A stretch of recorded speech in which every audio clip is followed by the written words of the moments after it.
নারী নেককার নারীর 7টি গুণ আছে। এই 7টি গুণ কোরআনে আসছে, কোরআন থেকে বর্ণিত নেককার নারীদের 7টি গুণ। সেই 7টি গুণ নিয়ে আজকে আমরা আলোচনা করবো ইনশাআল্লাহ তাআলা। যে নেককার হইতে হইলে কোন কোন গুণগুলো আপনার থাকতে হবে আর আপনাদের আছে কিনা একটু মিলিয়ে দেখবেন। আপনারা যদি নারীরা আমার লেকচার শুনে থাকেন তাহলে অবশ্যই একটু মিলিয়ে দেখুন যে আপনার 7টি গুণ আছে কিনা, বা আপনার স্ত্রী, আপনি পুরুষ হয়ে থাকলে আপনার স্ত্রী বা আপনার বোন বা আপনার মা, এদের 7টি গুণ আছে কিনা একটু দেখবেন। নাম্বার 1, আল্লাহ ভীরু ও আনুগত্যশীল নারী, মানে আল্লাহকে ভয় পায় এবং আল্লাহর প্রতি আনুগত্য স্বীকার করছে মুখে এবং অন্তরে এবং কাজে কর্মে সকল দিক দিয়ে। আমরা অনেকে মুখে আল্লাহকে আল্লাহ হিসেবে মেনে নিয়েছি কিন্তু অন্তর থেকে মানি নাই। তো দেখবেন যে এই ধরনের কেউ আছে কিনা যারা আল্লাহ ভীরু, আল্লাহকে অন্তর থেকে মেনে নিয়েছে এবং কাজে কর্ম প্রমাণ করে, তারা হচ্ছে নেককার। নাম্বার 2, ইবাদত ও আল্লাহর জিকিরকারী নারী। ইবাদত মানে নামাজ পড়ে, আল্লাহর সকল কাজ মানা চলে, দান সদকা করে, পাড়া প্রতিবেশীদের সাহায্য করে এবং জিকির করে সুবহানাল্লাহ, আলহামদুলিল্লাহ, লা ইলাহা ইল্লাল্লাহ, আল্লাহু আকবার। এ ধরনের জিকির, সবসময় জিকিরে মশগুল থাকে। 3 নাম্বার, লজ্জাশীল ও পর্দানশীল নারী। লজ্জা থাকে এবং পর্দা থাকে, সর্বদা হর হামেশায় পর্দান অবস্থায় থাকে এবং তাদের লজ্জা থাকে। আমাদের সমাজে অনেক নারী আছে যাদের পর্দা নাই, লজ্জাও নাই। পর্দা না থাকলে লজ্জা থাকে না। ঘর থেকে বের হইলে মার্কেটে, রাস্তাঘাটে, বিভিন্ন জায়গায় নারীদেরকে এমনভাবে দেখতে পাওয়া যায় যে নারীদেরকে দেখলে আমাদেরই লজ্জা লাগে। তো তারা নেককার না। 4 নাম্বার, স্বামী ও সংসারের প্রতি বিশ্বস্ত ও দায়িত্ববান নারী। স্বামীর প্রতি তার বিশ্বাস আছে, সংসারের প্রতি বিশ্বাস আছে এবং দায়িত্ব। সংসারের প্রত্যেকটা কাজ সে ঠিকঠাক মতো করে নেয়। সে সকাল থেকে, ফজর থেকে শুরু করে এশা অবধি, ঘুমানোর আগ পর্যন্ত যত ধরনের দায়িত্ব তার আছে স্বামীর প্রতি, সন্তানের প্রতি, শ্বশুর শাশুড়ির প্রতি এবং বাড়ির কাজের প্রতি, প্রত্যেকটা দায়িত্ব সে অক্ষরে অক্ষরে পালন করে। এই নারীগুলো হচ্ছে নেককার নারী, কোরআন বলছেন। 5 নাম্বার, ধৈর্যশীল ও দুশ্চিন্তাশীল, দূরচিত্তশীল। ধৈর্য আসে এবং চিন্তা করে, ভালো ভালো চিন্তা। ধৈর্য কখন? ধৈর্য মানে কি? ধৈর্য একটা কঠিন জিনিস ভাই। ধৈর্য রাখা খুব কঠিন, অত্যন্ত কঠিন কাজ এটা। আপনাকে আল্লাহ পাক বিপদ দিবেন, রোগ দিবেন, অভাব দিবেন।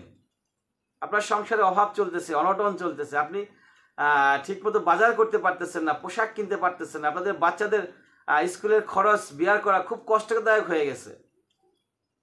ওই মুহূর্তে আপনি আল্লাহকে ভুলেন না, এরা হচ্ছে ধৈর্য। ওই মুহূর্তে চুরি করেন নাই, ওই মুহূর্তে আপনি আপনার আচরণ ঠিক রাখছেন, ঘুষ খান নাই, যা ছিল তার ভিতর থেকেও আপনি কিছু অংশ দান করছেন, পাড়া প্রতিবেশী সাহায্য করছেন। এটাই হচ্ছে ধৈর্য। ধৈর্য অত্যন্ত কঠিন জিনিস।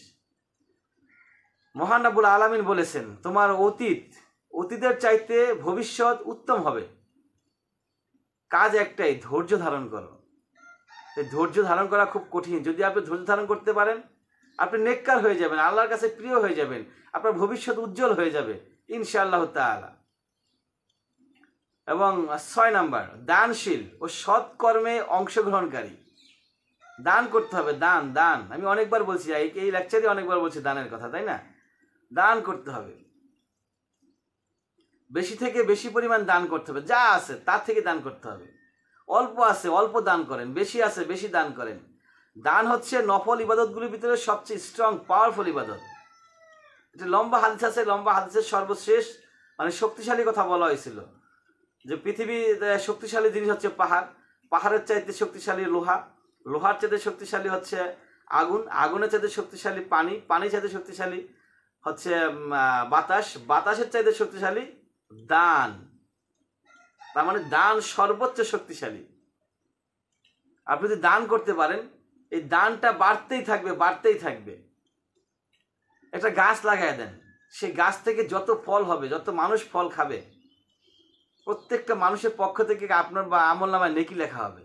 এবং ওই ফল খেয়ে যারা গাছ লাগাবে আবার ওই বিচি থেকে, ওখান থেকে আবার গাছ হবে, আবার ফল খাবে, আপনার আমল নামায় আবার নেকি যোগ হবে। সুবহানাল্লাহি ওয়া বিহামদিহি, একবার সুবহানাল্লাহ বলেন ভাই। ফজিলত আর ফজিলত। একটা মসজিদে 10 টাকা দান করেন, মসজিদে 10 টাকা দান করেন, ওই 10 টাকার বিনিময়ে আপনি কিয়ামত পর্যন্ত, অর্থাৎ এই মসজিদ যতদিন পর্যন্ত মসজিদ থাকবে ততদিন পর্যন্ত ইনশাআল্লাহ তাআলা আশা করা যায় এখানে ইবাদত হবে। আর যতদিন ইবাদত হবে আপনার আমল নামায় নেকি যোগ হতেই থাকবে, হতেই থাকবে। নারী পুরুষ উভয়কেই দান করতে হবে ইনশাআল্লাহ তাআলা। 7 নাম্বার, তওবা করা ও নিজেকে সংশোধন করা। নারী, যেই নারী তওবা করে, ভুল তো আমরা করেই থাকি, সবাই ভুল করছি, ভুল করি না এমন মানুষের সংখ্যা নাই বললেই চলে। এই ভুল করার পরে যারা তওবা করছেন, সে নারী হোক বা পুরুষ হোক, যিনি তওবা করে ভুলটাকে সংশোধন করেছেন, সেই ব্যক্তি আল্লাহর কাছে প্রিয় মানুষ, সেই ব্যক্তি নেককার, দিনদার, আল্লাহর কাছে পছন্দনীয় ব্যক্তি। সে নারী হোক পুরুষ হোক। সবাই নামাজ পড়বেন ইনশাআল্লাহ তাআলা 5 ওয়াক্ত। সর্বশেষ কথা, সবাই 5 ওয়াক্ত নামাজ পড়বেন, নামাজ কেউ বাদ দিবেন না। আর যা করেন না কেন, কিয়ামতের, মৃত্যুর পরে কিয়ামতের দিন প্রথম হিসাব হবে আপনার নামাজের। ইমান তো থাকতেই হবে। ইমানের কোনো জায়গায় আসছে ইমানের হিসাব আগে হবে, ইমানের পরে নামাজ।